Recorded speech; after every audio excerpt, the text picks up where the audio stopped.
કહેશો આને લઈને?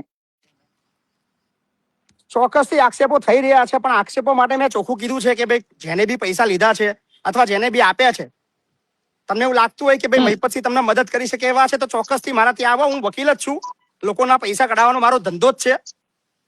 અમુક ટકા હું રાખું છું કે તમારા ભાઈ 50 લાખ રૂપિયા ફસાયા હોય તો મારી જોડે આવો, 5 લાખ રૂપિયા હું લઈશ ને 45 તમને અપાઈ દઈશ. એ મારો ધંધો છે જ. પણ એના માટે રૂબરૂ આવવું પડે. ખાલી વિડીયો બનાવીને કે ભાઈ આના પૈસા તમે અપાઈ દેવડાવો ને આ અંતે ને એવું, મતલબ કોઈના બાપાના નોકર તો આપણે છીએ ને કે ફોન ઉપર આપણે એમને કામ કરી આપીએ. વકીલ છું, એના માટે રૂબરૂ આવો. મારું લોકેશન બધાને ખબર છે, ખેડા જિલ્લો, વસો તાલુકો, લવાલ ગામ. ખાલી આક્ષેપ કરવાથી ના થાય કે મહિપતસિંહ કશું કરતા નથી.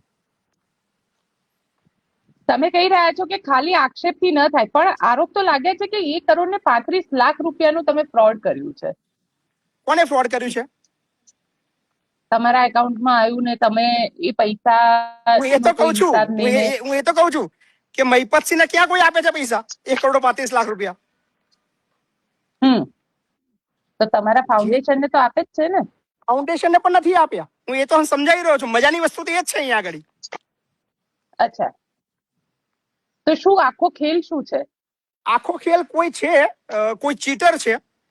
ચીટર એટલા માટે કહું છું કે 11 કેસો એ વ્યક્તિ પર છે અને બધી ફરિયાદો એની 420 નું છે, 406, 420. અને ભાગેડું છે, ગાડીની અંદર ફરે છે, ગુજરાત છોડીને ભાગી ગયો છે, સંતાઈને વિડીયો બનાવે છે અને એવું કહી રહ્યો છે કે કોઈ કમલેશભાઈ છે એને દિલીપ મામાને પૈસા આપ્યા છે રોકાણ કરવા માટે. એ બંનેના આર્થિક વ્યવહાર છે ને હવે દિલીપ મામા પાછા આપતા નથી તો મહિપતસિંહ પૈસા અપાવવા માટે કામ કરે.